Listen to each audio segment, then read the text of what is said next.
சமாதானம் பெறுவேன்.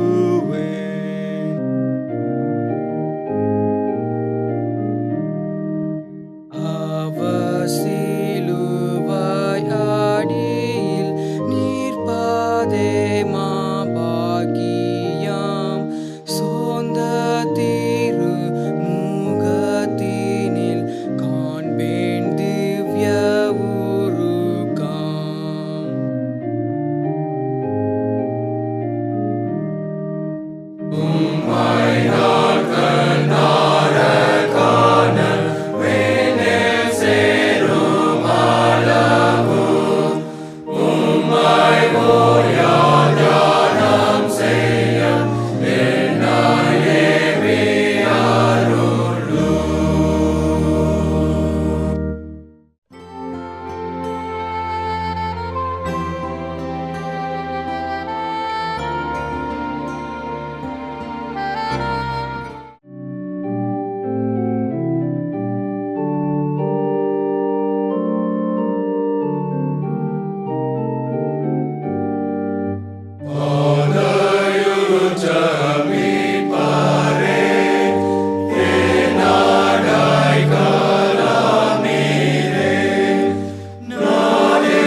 ஆண்டுடைய பரிசுத்த நாமம் மகிமைப்படுவதாக. உங்கள் ஒவ்வொருவரையும் இயேசு கிறிஸ்துவின் இனிதான நாமத்தினாலே நான் வாழ்த்தி வரவேற்கிறேன். கர்த்தர் உங்களோடு கூட என்னோடு கூட இருந்து செய்கிற எல்லா மகத்தான காரியங்களுக்காக கர்த்தருக்கு ஸ்தோத்திரம் உண்டாவதாக.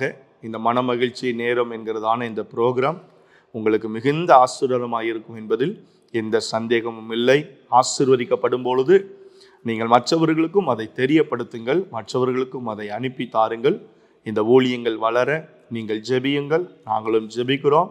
கர்த்தர் நிச்சயம் எந்த நோக்கத்தோடு இந்த ஊழியம் செய்யப்படுகிறதோ அதை கர்த்தர் ஆசீர்வதிப்பார். இதை பார்த்து கொண்டிருக்கிற உங்கள் ஒவ்வொருவரையும் நிச்சயம் தேவன் நடத்த அவர் வல்லமையுள்ளவர். கர்த்தருடைய பரிசுத்த நாமத்துக்கு மகிமை உண்டாவதாக. இன்றைய நாளிலும் நான் ஒரு வசனத்தை உங்களுக்கு ஆசீர்வாதமாக உங்களுக்கு முன்பதாக கொண்டு வர நான் ஆசைப்படுகிறேன். யோவான் சுவிசேஷம் 16வது அதிகாரம் 20வது வசனம் நம்ம எல்லாருக்கும் பரிச்சயமான ஒரு வசனம். மெய்யாகவே மெய்யாகவே நான் உங்களுக்கு சொல்லுகிறேன், நீங்கள் அழுது புலம்புவீர்கள், உலகமோ சந்தோஷப்படும். நீங்கள் துக்கப்படுவீர்கள், ஆனாலும் உங்கள் துக்கம் சந்தோஷமாக மாறும். கர்த்தருக்கு ஸ்தோத்திரம் உண்டாவதாக. உங்களுடைய துக்கம் சந்தோஷமாய் மாறும். இதை பார்த்து கொண்டிருக்கிற உங்கள் ஒவ்வொருவரையும் பார்த்து ஆவியானவர் திருவுளம் பற்றுகிற வார்த்தை, உன் துக்கம் சந்தோஷமாய் மாறும். கர்த்தருக்கு ஸ்தோத்திரம் உண்டாவதாக. நீங்களும் நானும் ஆராதிக்கிற தேவன் நாம் துக்கத்தில் இருக்க வேண்டும் என்று ஒரு நாளும் அவர் விரும்புவதே கிடையாது. தம்மை நம்புகிறவர்கள், தம்மை அறிந்திருக்கிறவர்கள், தம்மை பின்பற்றுகிறவர்கள், தம்மை ஆராதிக்கிற தம்முடைய பிள்ளைகள் துக்கத்தில் இருப்பதை ஒருபோதும் கர்த்தர் விரும்புவதே கிடையாது. அப்படி இருந்தும் என்னுடைய வாழ்க்கையில துக்கம் வரும் பொழுது அந்த துக்கங்களை எல்லாம் கர்த்தர் சந்தோஷமாய் மாற பண்ணுகிறார். கர்த்தருக்கு ஸ்தோத்திரம் உண்டாவதாக. உலகத்திலே உங்களுக்கு உபத்திரவம் உண்டு என்று வேதம் சொல்லுகிறது. உலகத்தில் உபத்திரவம் உண்டு, ஆனாலும் நீங்கள் திடன் கொள்ளுங்கள், நான் உலகத்தை ஜெயித்தேன். அப்படின்னு என்ன அர்த்தம்? இந்த எந்த உபத்திரவமும் உங்களை ஒன்றும் செய்ய முடியாது. கர்த்தருக்கு ஸ்தோத்திரம் உண்டாவதாக. இந்த மனமகிழ்ச்சி நேரம் என்கிறதான இந்த நிகழ்வை பார்த்து கொண்டிருக்கிற உங்கள் ஒவ்வொருவருடைய வாழ்க்கையிலும் கர்த்தர் அந்த சந்தோஷத்தை நிரந்தரமாக்கி தருவாராக. அந்த களிப்பை ஆண்டவர் நிரந்தரமாக்கி தருவாராக. அந்த மன மகிழ்ச்சியை ஆண்டவர் உங்கள் ஒவ்வொருடைய வாழ்க்கையிலும் நிரந்தரமாக்கி தருவாராக. ஏதோ ஒரு துக்கம் உங்களுடைய வாழ்க்கையில் நடந்த, ஏதோ ஒரு சோகம், கடந்த காலத்தில் நடந்த ஒரு ஸ்தோத்திரம் சம்பவம், இல்லையென்றால் நம்பினவர்களால், உறவுகளால், நண்பர்களால், குடும்பத்தில் இனம் புரியாமல் எந்த சூழ்நிலையில் துக்கத்தோடு ஒருவேளை நீங்கள் அமர்ந்து இதை பார்த்து கொண்டிருப்பீர்களானால் ஆண்டவர் உங்களை பார்த்து சொல்றாரு, உன் துக்கம் சந்தோஷமா மாறும். இருக்கிற இடங்கள்ல கர்த்தரை ஸ்தோத்திரம் பண்ணுங்க, அறிக்கை பண்ணுங்க, கை உயர்த்தி அறிக்கை பண்ணுங்க, என்னுடைய துக்கம் சந்தோஷமாய் மாறும். என் துக்கத்தை கர்த்தர் சந்தோஷமாய் மாற்றுவார். அறிக்கை பண்ணுங்க ஒரு நிமிஷம். ஹல்லேலூயா, ஆமென், ஆமென். அறிக்கை பண்ணும் போதே அது நடக்கிறது. அறிக்கை பண்ணும் பொழுதே தேவன் அதை செய்கிறார். எல்லா துக்கமும் இயேசுவின் நாமத்தில், இயேசுவின் நாமத்தில், இயேசுவின் நாமத்தில் இப்பொழுதே எல்லா இருதயங்களை விட்டு மறைகிறது, மாறுகிறது. கர்த்தருடைய வல்லமை. ஆண்டவரே அறிக்கை பண்ணுங்க. என்னுடைய துக்கம் எல்லாம் சந்தோஷமாய் மாறும். ஆனாலும் உங்கள் துக்கம் சந்தோஷமாய் மாறும். நம்முடைய தேவன் நம்மை சந்தோஷப்படுத்துகிற கர்த்தர், மன மகிழ்ச்சி ஆக்குகிற கர்த்தர், நம்மை நிறைவாய் செழிப்பாய் நம்மை செழித்தோங்க பண்ணுகிற நம்முடைய நல்ல தேவன். கர்த்தருக்கு ஸ்தோத்திரம் உண்டாவதாக. உலகம் எத்தனை சம்பவங்களை, எத்தனை பிரச்சனைகளை, எத்தனை போராட்டங்களை, எத்தனை சூழ்நிலைகளை மாறி நம்முடைய வாழ்க்கையில ஸ்தோத்திரம் உலகம் ஆமென் அனுமதித்தாலும் விதைத்தாலும் அவை எல்லாவற்றிலும் இருந்து நம்மை விடுதலையாக்கி ஜெய கம்பீரமாய் நிற்க பண்ணுகிற ஒரு சேனைகளின் கர்த்தர் உங்களோடும் என்னோடும் கூட ஆண்டவர் இருக்கிறார். கர்த்தருக்கு ஸ்தோத்திரம் உண்டாவதாக. 38ஆம் சங்கீதம் 17வது வசனத்துல தாவீது இப்படி சொல்லுகிறார், நான் தடுமாறி விழ ஏதுவாய் இருக்கிறேன், என் துக்கம் எப்பொழுதும் என் முன்பாகவே இருக்கிறது. கர்த்தருக்கு ஸ்தோத்திரம் உண்டாவதாக. சில நேரங்களில் நம்ம வாழ்க்கையில் வருகிற சில துக்கங்கள், அதிகரிக்கிற சில துக்கங்கள், நம்ம சாப்பிட்டு பார்த்தாலும், வெளியில் போய் பார்த்தாலும், மற்றவங்ககிட்ட பேசி பார்த்தாலும், மைண்டை இதெல்லாமோ நம்ம ஸ்தோத்திரம் நம்முடைய சிந்தைகளை நம்ம செலுத்தி பார்த்தாலும் சில துக்கங்கள் அது மறைவதே இல்லை. அது நம்முடைய கண்களுக்கு முன்பதாகவே இருக்கும். சில இழப்புகளாக இருக்கலாம். கர்த்தருக்கு ஸ்தோத்திரம். கடந்த நாட்களில் வந்த சில இழப்புகள், ஆமென் ஸ்தோத்திரம், பொருளாதாரத்திலேயோ இல்லை ஒரு உயிர் இழப்போ, நேசித்தவர்களோ, ஆமென், இல்லை சரீர பிரகாரமாக மாறாத சில வியாதி அவைகளினாலோ எப்பேற்பட்ட துக்கமாக இருந்தாலும் அவன் சொல்லுகிறான், என் துக்கம் என் கண்ணு முன்னாடியே இருக்குது அப்படிங்கிறார். இந்த நேரத்தில் கர்த்தர் உங்களை பார்த்து சொல்றார், அப்படி உங்க கண்களுக்கு முன்பதாக இருக்கிற நாள்பட்ட துக்கங்களை என் கர்த்தர் இந்த நாளில் சந்தோஷமாய் மாற பண்ண அவர் வல்லமையுள்ளவர். நாள்பட்ட துக்கங்கள் மாறும், மாதக்கணக்கான துக்கங்கள் மாறும், வருட கணக்காக உங்கள் வாழ்க்கையில இருக்கிறதான எல்லா துக்கங்களையும் என் கர்த்தர் மாற்றி போட அவர் வல்லமையுள்ளவராக இருக்கிறார், உண்மையுள்ளவராக இருக்கிறார். உங்க துக்கம் சந்தோஷமாய் மாறும். 39ஆம் சங்கீதம் 2வது வசனத்தில் வேதம் சொல்லுகிறது, நான் மௌனமாகி ஊமையாயிருந்தேன், நலமானதையும் பேசாமல் அமர்ந்திருந்தேன், ஆனாலும் என் துக்கம் அதிகரித்தது. கர்த்தருக்கு ஸ்தோத்திரம் உண்டாவதாக. பேசினாதான் துக்கம் வருது அப்படின்னு சொல்லி நான் பேசாம இருந்தேன். ஃபோனை ஆஃப் பண்ணேன், சுவிட்ச் ஆஃப் பண்ணேன். ஸ்தோத்திரம். வாட்ஸ்அப்பில் காண்டாக்டை என்ன செஞ்சேன், நான் எடுத்து விட்டேன். நான் ஃப்ளைட் மோடில் போட்டு விட்டேன். என்னுடைய வாயை நான் என்ன செஞ்சேன், நான் அமைதியாக்கினேன். நான் பேசாமல் அமைதியாக இருந்து பார்த்தேன், அப்படியாவது என் துக்கம் மாறும்னு. இல்லை, என் துக்கம் அதிகரிச்சுக்கிட்டே இருக்குது. நான் என்ன செய்ய? அவனுடைய வேதனையை பார்த்தீங்களா? கர்த்தர் சொல்றாரு, நீ பேசுறையோ பேசாம இருக்கிறியோ, செய்யறியோ செய்யாம இருக்கிறியோ, ஆஃப் பண்றியோ ஆன்ல வச்சிருக்கிறியோ, உன்னுடைய துக்கத்தை சந்தோஷமாய் மாற பண்ண வேண்டிய பொறுப்பு அது என்னுடையது. கர்த்தருக்கு ஸ்தோத்திரம் உண்டாவதாக. என் துக்கம் அதிகரிக்குது ஆண்டவரே, நான் பேசாம இருந்தாலும் என் துக்கம் அதிகரிக்குது. இல்லப்பா, இல்லை, நீ பேசாம இருந்து இந்த துக்கம் உன்னை அமிழ்த்தி இந்த துக்கத்திலேயே நீ அமிழ்ந்து போகிறத நான் விரும்புகிற தேவன் அல்ல. அதிசீக்கிரமாகவே உன்னுடைய துக்கத்தை எல்லாம் நான் சந்தோஷமாய் மாற பண்ணுவேன் என்று கர்த்தர் வாக்கு கொடுக்கிறார். கை உயர்த்தி கர்த்தரை ஸ்தோத்திரம் பண்ணுங்க. இருக்கிறவங்கள ஆண்டவருக்கு நன்றி செலுத்துங்க. நிச்சயம் உங்கள் துக்கத்தை கர்த்தர் சந்தோஷமாய் மாற பண்ணுவார். கர்த்தருக்கு ஸ்தோத்திரம். பிலிப்பியர் 2வது அதிகாரம் 27வது வசனத்தை நீங்கள் வாசித்து பார்ப்பீர்களானால் வேதம் சொல்லுகிறது, கர்த்தருக்கு ஸ்தோத்திரம் உண்டாவதாக, அவன் வியாதிப்பட்டு மரணத்துக்கு சமீபமாக இருந்தது மெய்தான், ஆகிலும் தேவன் அவனுக்கு இறங்கினார். அவனுக்கு இறங்கினதும் இல்லாமல் துக்கத்தின் மேல் துக்கம் எனக்கு உண்டாகாதபடிக்கு எனக்கும் இறங்கினார். கர்த்தருக்கு ஸ்தோத்திரம் உண்டாவதாக. பேசாம அமைதியா இருக்கிற துக்கம், கண்ணு முன்னாடியே நிற்கிற துக்கம், எந்த துக்கமா இருந்தாலும் இந்த நேரத்தில் கர்த்தர் உங்களை பார்த்து சொல்றாரு, துக்கத்தின் மேல் துக்கம் அதிகரிக்காதபடிக்கு உங்கள் சூழ்நிலையில் இறங்கி இரக்கம் செய்கிற கர்த்தர் ஒருவர் உங்கள் அருகாமையில் வந்து நிற்கிறார். கர்த்தருக்கு ஸ்தோத்திரம் உண்டாவதா, கர்த்தருக்கு மகிமை உண்டாவதா. இனி துக்கம் வராதபடி இம்மட்டும் வா, இதற்கு மிஞ்சி வராதே என்று சொன்ன கர்த்தர் இனி உங்கள் வாழ்க்கையில் துக்கம் அதிகரிக்காதபடிக்கு எல்லா துக்கத்தின் வேறுகளையும் என் கர்த்தர் இந்த நேரத்தில் உங்க வாழ்க்கையை விட்டு ஆண்டவர் பிடுங்கி போட விரும்புகிறார். கர்த்தருக்கு ஸ்தோத்திரம் உண்டாவதா. எல்லா துக்கங்களையும் கர்த்தர் முழுவதும் மாற்றி போட விரும்புகிறார்.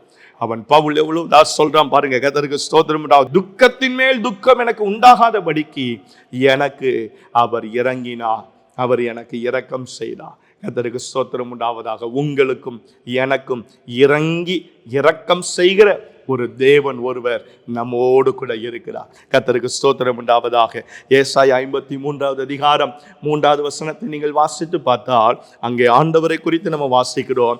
அவர் அசட்டை பண்ணப்பட்டவரும் மனுஷரால் புறக்கணிக்கப்பட்டவரும் துக்கம் நிறைந்தவருமாய். கர்த்தருக்கு ஸ்தோத்திரம். துக்கம் நிறைந்தவருமாய் மனுஷகுமாரன் துக்கம் நிறைந்தவராய் இருந்தார். சிலுவை மரண பாடுகளை அவர்தான் அனுபவிக்க போகிறார்.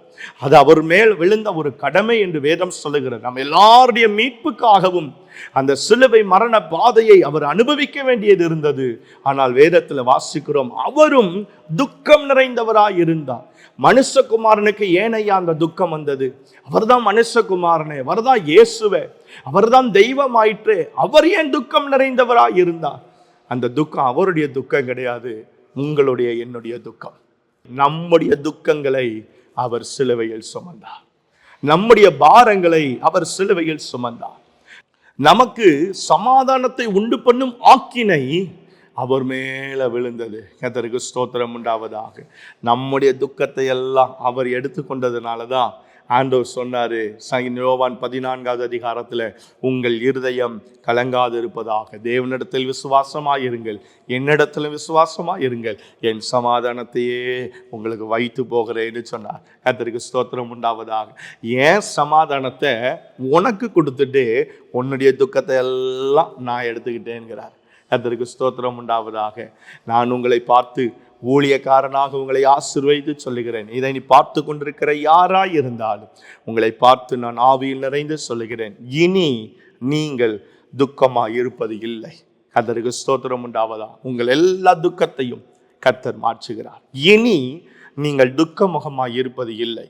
இனி உங்க வாழ்க்கையில ஒரு துக்கம் வருவது இல்லை.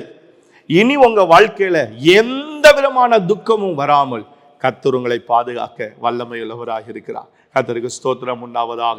அநேக காரியங்களை பேச முடியும், அநேக வெளிப்பாடுகளை சொல்ல முடியும், ஆனால் நேரம் குறுகி இருக்கிறது. 3 பேரை உங்கள் முன்பதாக நான் கொண்டு வருகிறேன். முதலாவது யோபு பக்தன். கர்த்தருக்கு ஸ்தோத்திரம் உண்டாவதாக. அவன் ஒரு நீதிமான். யோபு 1வது அதிகாரத்தில் வாசித்து பார்த்தால் அவன் நீதிமான், சன்மார்க்கன், தேவனுக்கு பயப்படுகிறவன், பொல்லாப்புக்கு விலகுகிறவனாய் இருந்தான். ஆனால் அவனுடைய வாழ்க்கையில யாரும் எதிர்பாராத, யோபு கூட சற்றும் யோசித்திராத ஒரு பெரிய துக்கம் யோபுவினுடைய வாழ்க்கையில வந்தது. கர்த்தருக்கு ஸ்தோத்திரம். எல்லாம் அழிந்து போனது, எல்லாம் மாறினது. ஸ்தோத்திரம். பிள்ளைகள் மரித்தார்கள், ஆடு மாடுகள் மரித்தது, ஒட்டகங்கள் மரித்தது, கழுதைகள் எல்லாம் மரித்தது, இருக்கிற எல்லாம் போனது. கர்த்தருக்கு ஸ்தோத்திரம் உண்டாவதாக. சரீரத்துல பலன் இருந்தாவாது அதை தாங்க முடியும். சரீரமும் உருக்குலைந்து போனது. ஒரு ஓட்டை எடுத்து தன்னுடைய சரீரத்தை சொரிகிற அளவுக்கு அவனுடைய வாழ்க்கையின் துக்கம் அதிகரித்தது. சரி, மனைவியாவது கொஞ்சம் சப்போர்ட்டா இருப்பாங்க. இல்லை, மனைவியையும் கர்த்தர் டியூன் பண்ணிட்டார். சில நேரத்தில் சில நீதிமான்களை அம்மேன் ஸ்தோத்திரம் ஒரு மேன்மையான ஆசீர்வாதத்துக்கு நேராக, யாருக்கும் இதுவரை கிடைக்காத ஒரு மேன்மையான ஆசீர்வாதத்துக்கு நேராக சில பாதையில கர்த்தர் நடத்தும் பொழுது அந்த மேன்மையை பெற்றுக்கொள்வதற்கு முன்பதா இப்படி சில சோதனையின் பாதைகளையும் கர்த்தர் என்ன செய்கிறாரு, கொண்டு போகிறார். கர்த்தருக்கு ஸ்தோத்திரம் உண்டாவதாக. மனைவியும் மாறினார். மனைவியும் யோபுக்கு விரோதமாய் எல்லாம் அவனுக்கு துக்கமாய் மாறினது. ஆனால் யோசித்து பாருங்கள், அவன் தன் உதடுகளினால் பாவம் செய்யவில்லை என்று வேதத்தில் வாசிக்கிறோம். யோபு இவை எல்லாவற்றிலேயும் தன் உதடுகளினால் பாவம் செய்யவில்லை. அவனுடைய துக்கத்தை கர்த்தர் எப்படி மாற்றினார்? 42:2 பாருங்க, தேவரே நீர் சகலத்தையும் செய்ய வல்லவர், நீர் செய்ய நினைத்தது தடைப்படாதுங்கிறாரு. அதே 42வது அதிகாரத்துல பின்பதான் நீங்க ஸ்தோத்திரம் 12வது வசனத்துக்கு வந்து பாருங்க, எதையெல்லாம் இழந்தானோ எல்லாவற்றையும் ரெட்டந்தனையாய் கர்த்தர் கொடுத்தார். ரெட்டந்தனையாய் கொடுத்தார். ஆமென். கர்த்தருக்கு ஸ்தோத்திரம் உண்டாவது. 3000 இழந்தா 6000 கொடுத்தார். 7000 14,000 கொடுத்தார்.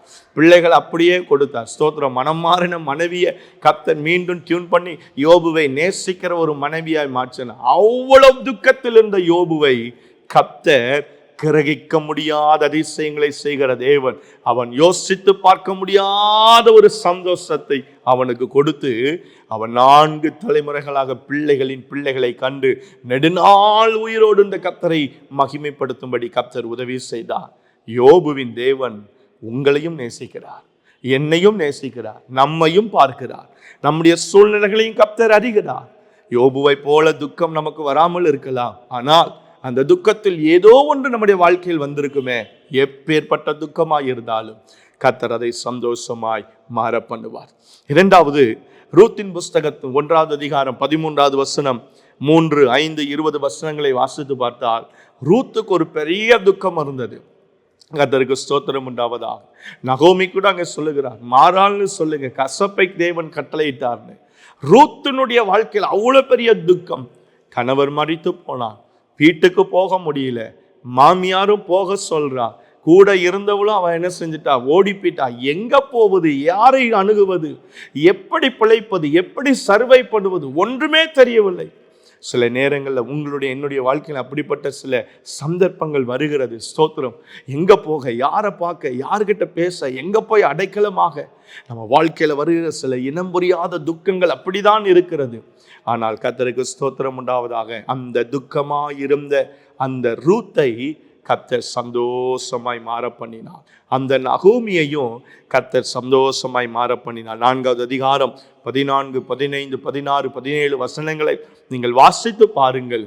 கர்த்தர் ஒரு குழந்தையை கொடுத்து, ஆமென் ஸ்தோத்திரம், ஒரு போவாஸ் எடுத்த ஆண்டவர் ஒரு அடைக்கலத்தை கொடுத்து, அந்த போவாஸை ஆண்டவர் ஸ்தோத்திரம் ஆமென் ரூத் திருமணம் செய்யும்படி கர்த்தர் உதவி செய்து, அந்த போவாஸ் மூலமாக ஒரு குழந்தையையும் கொடுத்து, ஆமென் அந்த நகோமியையும் சந்தோஷப்படுத்தினார், ரூத்தையும் சந்தோஷப்படுத்தினார்.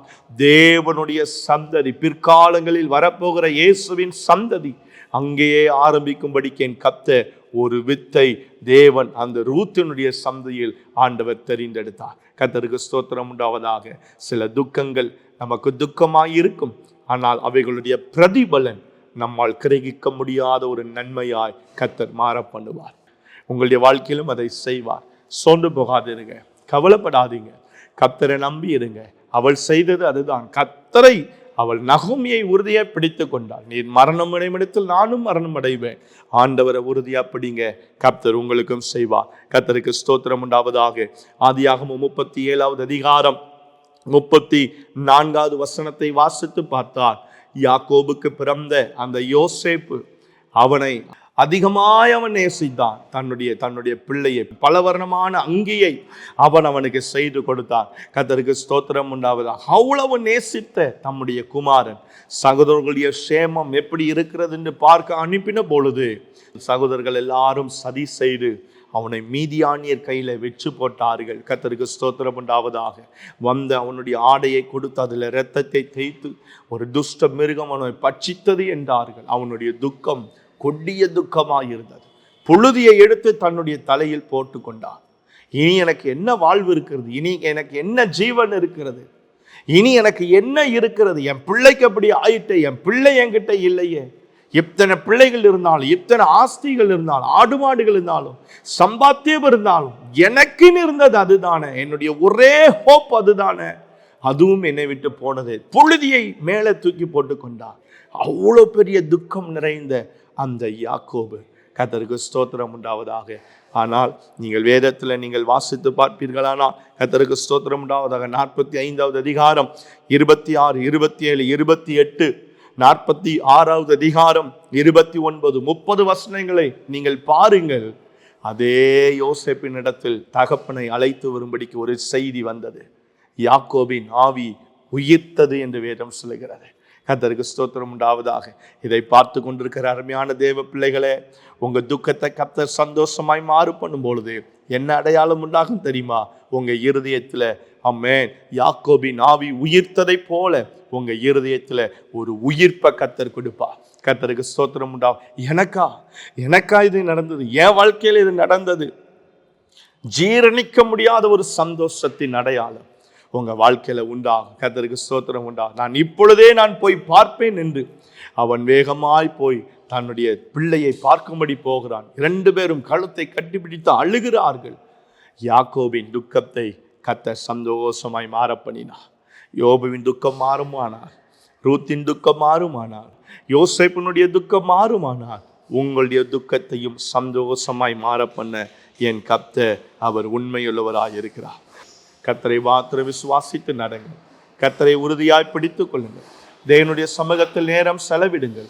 கர்த்தருடைய பாதத்தை மாத்திரம் உறுதியாய் நீங்கள் பிடித்து தேவனை மாத்திரம் நீங்கள் நெருங்கி சேவியுங்கள்.